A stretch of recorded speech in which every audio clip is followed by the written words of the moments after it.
Enoch is a very minor character in the Bible. He appears for just a couple verses in Genesis. And the mysterious thing about him is Enoch walked with God, and he was no more because God took him.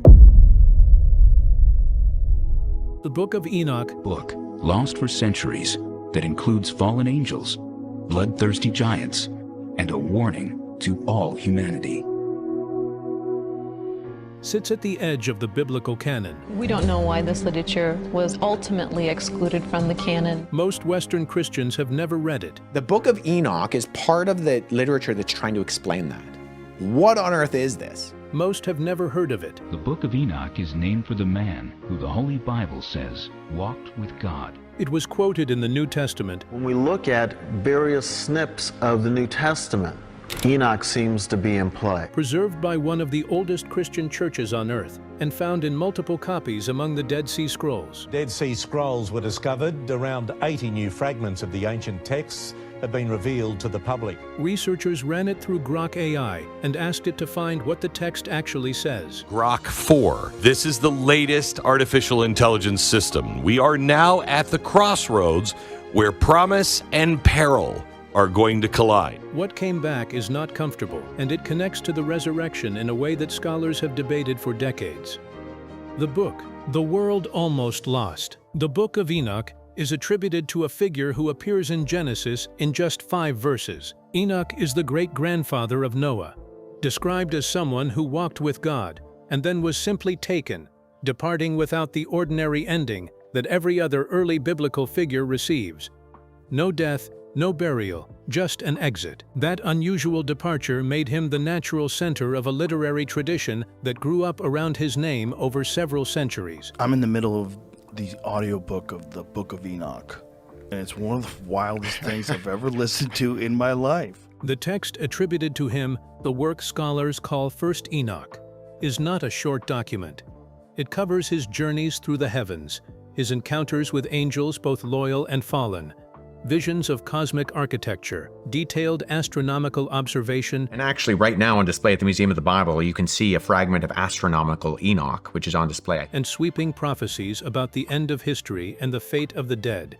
It is a complete world, built out of ancient Jewish theology and cosmological imagination, pressing into territory that the canonical biblical texts leave largely unexplored. For most of Western history, the book was simply gone. It was known to exist through references in early Christian writing, but no complete copy was available in Europe for over 1,000 years.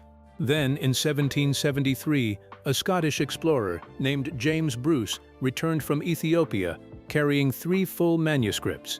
The Ethiopian Orthodox Church had preserved the text without interruption across the entire period it was absent from Western libraries, treating it as canonical scripture, written in the ancient Ge'ez language. The fact that the text was absent from Western canons for so long does not mean it was absent from Christian consciousness at the critical moment. It was quoted directly in the New Testament letter of Jude, which reproduces a passage from Enoch and cites it as authoritative. Early Christian writers engaged with it extensively. The Dead Sea Scrolls, discovered beginning in 1947, produced 11 Aramaic manuscript fragments of Enoch dated to between 200 and 100 BCE, making it one of the most frequently represented texts in the entire collection, present in greater numbers than several canonical Old Testament books. It was read in the world Jesus inhabited. That context is what makes Grok's analysis of what it contains so significant. How Grok approached the text. Grok was developed by xAI, Elon Musk's AI company, launched in late 2023. Its design prioritizes direct engagement with difficult and unconventional questions. A group of 5 secretaries of state from the US has called on Elon Musk to address misinformation spread by the AI chatbot Grok. Rather than the diplomatic hedging that characterizes most AI responses to contested material. For analyzing ancient religious texts, this orientation matters. The scholars who have worked most deeply with the Book of Enoch for decades have produced genuinely important findings. Those findings sit in academic journals, specialist commentaries, and graduate seminars. They have not reached the people most likely to be affected by them, the ordinary readers of the New Testament who do not know the background against which the texts they read were written. Grok's analytical strength in this context is not that it produces new scholarly discoveries. It is that it processes large bodies of text simultaneously, identifies structural patterns and thematic connections, and explains what it finds in language that does not require graduate training to follow. The connections between the Book of Enoch and the New Testament that serious scholars like George Nicholsberg and Gabriele Boccaccini have spent careers documenting can be accessed and explained through this kind of tool by anyone willing to ask the question. The analysis produced specific findings across 5 major areas of the text. Each one raises a question that the standard Sunday school account of the New Testament does not fully address: the Watchers and why they matter. The first section of the Book of Enoch that Grok's analysis returned to most insistently was the material in chapters 1 through 36, covering the story of the Watchers. This is the section that provides the detailed backstory for one of the most compressed and mysterious passages in the Hebrew Bible. Genesis chapter 6 opens with a brief account of beings described as sons of God finding human women beautiful, taking them as wives, and producing children who became the famous heroes and mighty men of old. The passage is 4 verses. It provides no names, no explanation of who the sons of God were, no description of what happened next, and no account of any consequences. It simply notes the event and moves to the flood narrative. The Book of Enoch fills that silence across many chapters. The Watchers are named. Their leader is Sammiaza. They numbered around 200. They descended to a specific location, bound themselves together with a mutual oath before proceeding because they understood what they were doing was a transgression, and then took human wives and fathered children. The Dum's offspring were the Nephilim, described in Enoch as giants of enormous size who consumed all available food and then turned violent against humanity and against each other. Their deaths did not end their presence in the world. The text states their spirits remained, becoming the disembodied forces that afflict and corrupt human beings throughout history. This is Enoch's direct answer to a question the canonical Bible raises and never addresses: where did evil spirits come from? The Watchers also transmitted specific types of knowledge to humanity that the text frames as forbidden: metalworking for weapons, the arts of ornamentation and cosmetics, sorcery, astrology. The knowledge transfer is framed not as education, but as corruption, the introduction of capabilities humanity was not ready for, and that produced harmful consequences. Grok's cross-textual analysis flagged a connection between this narrative and the Mesopotamian tradition of the Apkallu, semi-divine beings who brought civilization to humanity in Sumerian and Babylonian tradition. The structural parallel is close enough that scholars have proposed both traditions draw from an older shared source. The idea of divine or semi-divine beings crossing into the human world, bringing dangerous knowledge and producing catastrophic offspring, is not unique to Enoch. It appears in the Greek Titans, in Sumerian demigod traditions, in the earliest strata of multiple ancient cultures. The near universality of the pattern is itself a significant observation. Azazl, and a passage nobody can explain. Among all the Watchers named in the Book of Enoch, Azazel receives the most detailed description and the strongest punishment, while other fallen angels are mentioned for teaching forbidden knowledge. Azazel stands out because the text blames him for introducing skills that changed human society in dangerous ways. He is said to have taught people how to make swords, knives, shields, and breastplates, giving humanity the tools of organized warfare. At the same time, he taught women how to work with metals, make jewelry, use cosmetics, and decorate themselves in ways the text describes as encouraging pride, temptation, and moral corruption.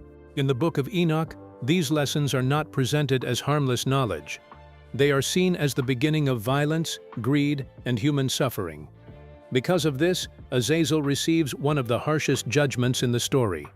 God commands that he be bound hand and foot, thrown into darkness, and kept there until the final day of judgment. Grok pointed to an interesting connection that biblical scholars have discussed for more than 100 years, but that is rarely mentioned in everyday religious teaching. This connection appears in Leviticus chapter 16, which describes the Yom Kippur ritual, also known as the Day of Atonement. During the ceremony, 2 goats are chosen. One goat is sacrificed to God. The second goat has the sins of the entire community symbolically placed upon it before it is sent into the wilderness. The Hebrew text says the goat is sent to Azazel, using the phrase La Azazel. This phrase has puzzled translators for centuries. Some English Bibles treat Azazel as the name of a wilderness place. Others describe it as a rocky cliff or simply use the word scapegoat. The reason for these different translations is that the Hebrew phrase does not clearly match the name of any known location. The Book of Enoch offers a possible explanation. In its account, Azazel is not a place, but a specific fallen angel who introduced forbidden knowledge and was imprisoned in the wilderness. Read with this background, the Yom Kippur ritual takes on a deeper meaning. The goat, carrying the sins of the people, is symbolically sent back to Azazel, returning human corruption to the one believed to have first brought it into the world. Whether or not one accepts this interpretation, it shows how the Book of Enoch provides context for a difficult passage in the Hebrew Bible that otherwise remains uncertain. The astronomy and what it shows. Chapters 72 through 82 of the Book of Enoch are known as the Book of the Luminaries, or the Astronomical Book. They are among the oldest portions of the text, and they are also the section most often skipped by general readers because they read like a technical manual rather than narrative. This is a mistake because what they demonstrate matters. The section describes the movements of the sun, moon, and stars in systematic detail. It specifies the sun's movement through what it calls gates, 6 on each horizon, corresponding to the different points on the horizon where the sun rises and sets across the year. This is not mythology using astronomical language. It is careful observation of a real and trackable phenomenon.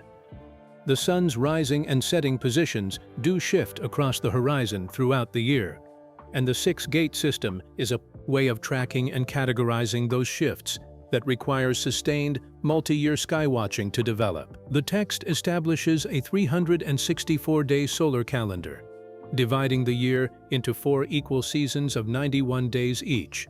This calendar is different from the standard Jewish lunar calendar, which is based on the cycle of the moon. Grok's analysis identified the direct correspondence between this Enochic calendar and the calendar used by the Essenes, the community at Qumran that produced the Dead Sea Scrolls. The fragments of the astronomical book found at Qumran are among the oldest surviving portions of any Enochic text, and the Essene use of the 364-day calendar matches what Enoch describes.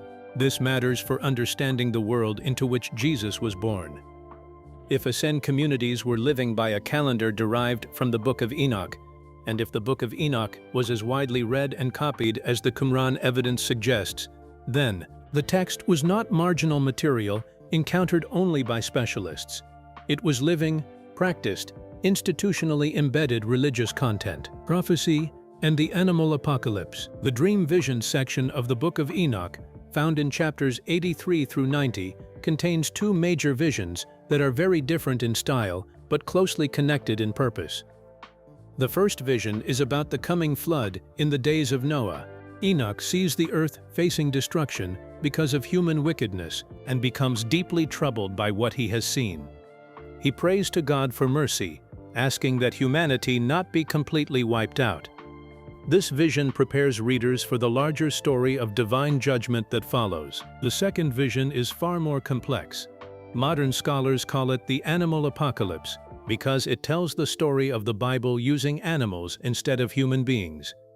It is one of the most unusual works in ancient Jewish literature. Every important person or nation is represented by a different kind of animal. Adam and Eve appear as white bulls. Their descendants are also shown as cattle. Later, the people of Israel become sheep, while surrounding nations and powerful empires are shown as wolves. lions, leopards, eagles, and other predators.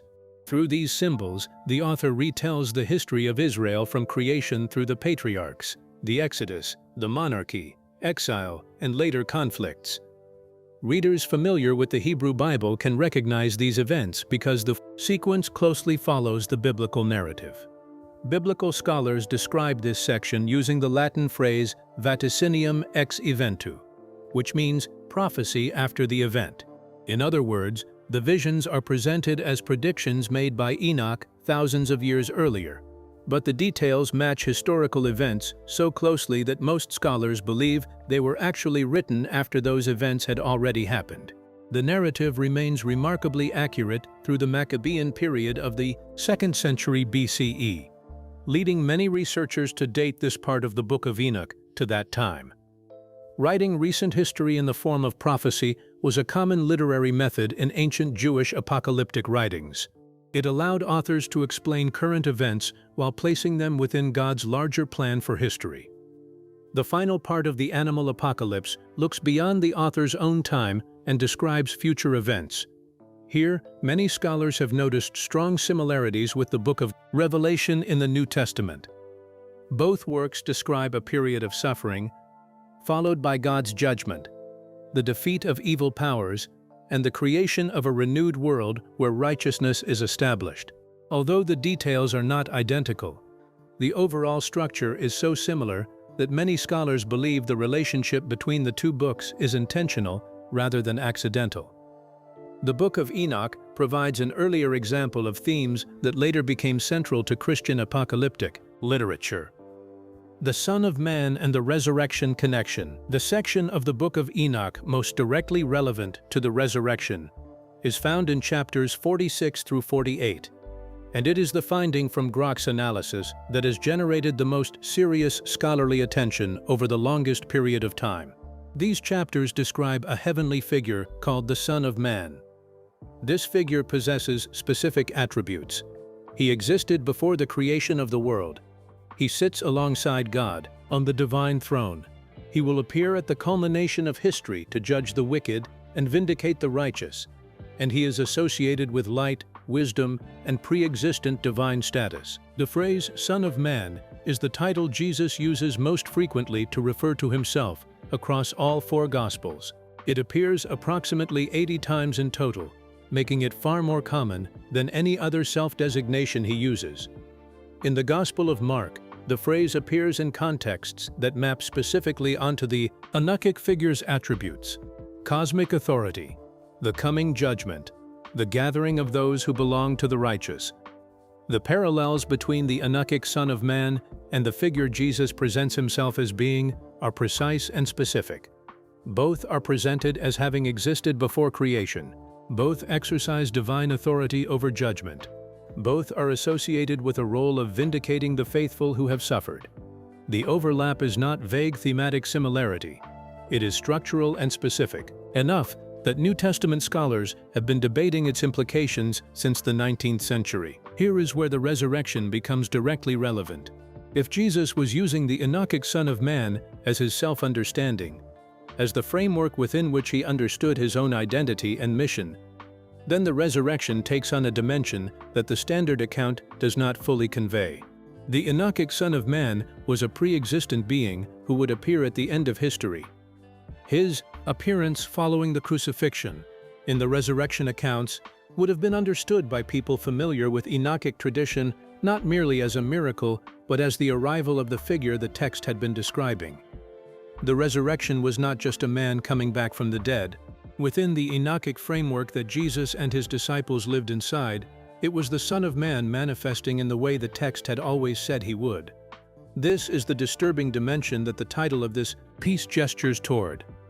The resurrection, read without Enochic background, is an extraordinary event. Read with Enochic background. It is the culmination of a specific prophetic tradition that the people present would have recognized in a way that modern readers, unfamiliar with the text, simply cannot. A significant complication in this analysis is worth naming directly. The section of the Book of Enoch that contains the Son of Man material, called the Book of Parables, is the one section not found among the Dead Sea Scrolls. Every other major section of the Book of Enoch was present at Qumran. The parables were not. This has led some scholars to argue that the parables developed later, or in a different community than the rest of Enoch. Others argue that the parables were widely circulating before the 1st century, even if they were not part of the Qumran collection specifically. The debate is genuine and ongoing. Grok's analysis noted it clearly, rather than glossing over it. Why the book was not in most Bibles. The question of why the Book of Enoch does not appear in Western Bibles is more layered than the simple answer of "it was removed" suggests. Rabbinic Judaism, consolidating its scriptural canon in the period after the destruction of the Jerusalem Temple in 70 CE, chose not to include it. The Watcher's narrative, with its elaborate fallen angel theology and the detailed angelology throughout the text, may have complicated the theological direction that rabbinical authorities were moving. The period after the temple's destruction was one of urgent stabilization, an effort to preserve Jewish identity and practice around a clearly defined textual center. Enoch's cosmological expansiveness may have been a poor fit for that moment. Early Christianity engaged with the text extensively in its formative centuries. The citation in Jude is unambiguous. Other New Testament texts show clear familiarity with Enochic ideas and language. But by the time of the councils that shaped the Western Christian canon, particularly Nicaea in 325 CE and Carthage in 397 CE, the text's elaborate fallen angel narrative and complex cosmology may not have fit the theological framework being built. It was not condemned. It was not addressed directly, it was simply not included. The Ethiopian Orthodox Church never underwent the same canonization process. Its tradition, which traces its origins to the earliest centuries of the Christian era, and which had never been subject to Roman ecclesiastical authority, preserved Enoch alongside what the rest of the Christian world called the Old and New Testaments. The Ethiopian Church represents the oldest continuous institutional Christian tradition in the world, and its canon reflects decisions made independently of the Western process that most readers assume produced the only Bible there is. The Bible was never a single document produced by a single decision. It was always a collection of overlapping choices made by different communities at different times, using different criteria. The Ethiopian Church's canon represents one set of those choices. The choices that produced most Western Bibles represent another. What the Dead Sea Scrolls settled. Before the Dead Sea Scrolls were found in 1947, skeptics about the Book of Enoch's significance had an available argument. The text existed only in later manuscripts, and its claims about antiquity and widespread use could not be verified archaeologically. The scrolls closed that argument. The 11 Aramaic Enoch fragments from Qumran Cave 4, dated to between 200 and 100 BCE, place the text firmly in the world of the Second Temple period. These fragments represent a text that was being copied repeatedly and carefully during exactly the period when the New Testament world was forming, by a community that clearly treated it as significant religious material. The fragments also revealed something important about how the Book of Enoch came together. Different sections appear in the fragments as independent textual units, suggesting that what became the compiled Book of Enoch existed first as separate texts circulating in the Jewish world before being assembled into the larger whole. This is consistent with how ancient religious literature typically developed, through the gathering of existing materials rather than single-author composition.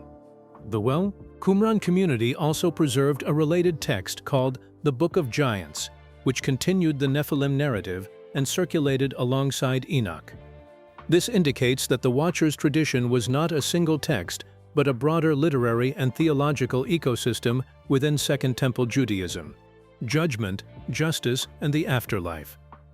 Beyond the Watcher's narrative and the Son of Man material, the Book of Enoch makes a third major contribution to the religious world that produced the New Testament: its theology of what happens after death. The canonical Old Testament is largely undeveloped on this question. Sheol, the realm of the dead, is described as a shadowy place where the dead exist without much differentiation based on how they lived. The elaborate moral theology of the afterlife that pervades the New Testament, with its clear distinctions between different destinies for the righteous and the wicked, does not have a fully developed Old Testament foundation. Enoch develops it in considerable detail. The text describes holding areas where the dead wait in conditions differentiated by how they lived, with distinct conditions for the righteous and the wicked before the final judgment occurs. This is one of the earliest fully developed Jewish afterlife theologies in the surviving literature, and it maps directly onto what the New Testament assumes as background without explaining. The Epistle of Enoch, found in chapters 91 through 108, contains the Apocalypse of Weeks, a framework dividing all of human history into 10 periods, and a series of specific condemnations of the wealthy and powerful who oppress the poor and the vulnerable.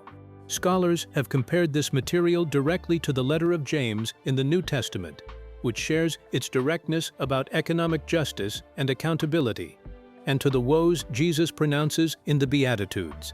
The ethical voice running through the Book of Enoch is consistent and uncompromising across all its sections, and it is a voice that shows up again in some of the most distinctive teaching attributed to Jesus. Where Grok reaches its limits, the analysis produced findings that are genuinely significant and that connect real patterns across ancient texts. What it did not produce and cannot produce is verification of historical or supernatural claims. Grok processed the Book of Enoch through English translations, primarily those of R.H. Charles from 1917 and E. Isaac's more recent translation. Every translation involves interpretive choices that shape what a reader encounters, and working from translations rather than the original Aramaic and Hebrew means that some of the text's most precise nuances are filtered through previous scholars' decisions about meaning. The Son of Man connection to Jesus is real and documented across a century of serious scholarship. Whether it proves anything theological about Jesus' nature or about the resurrection is a question that scholarly analysis cannot answer. It identifies a pattern. The significance of that pattern is a different kind of question than textual analysis can resolve. What Grok accomplished here is what the best teaching does. It took material that serious scholars have spent careers examining and made it accessible to people who would never otherwise encounter it. The gap between what academics know about the Book of Enoch and what ordinary readers of the New Testament know is enormous, and it shapes how the New Testament is understood in ways that matter. The Book of Enoch was read before the time of Jesus, quoted in the New Testament, preserved for centuries by the Ethiopian Orthodox Church, and confirmed as ancient by the Dead Sea Scrolls. It raises questions that many people have never been asked to consider. If you enjoy exploring history, faith, and forgotten texts, like this video, subscribe and comment below for more.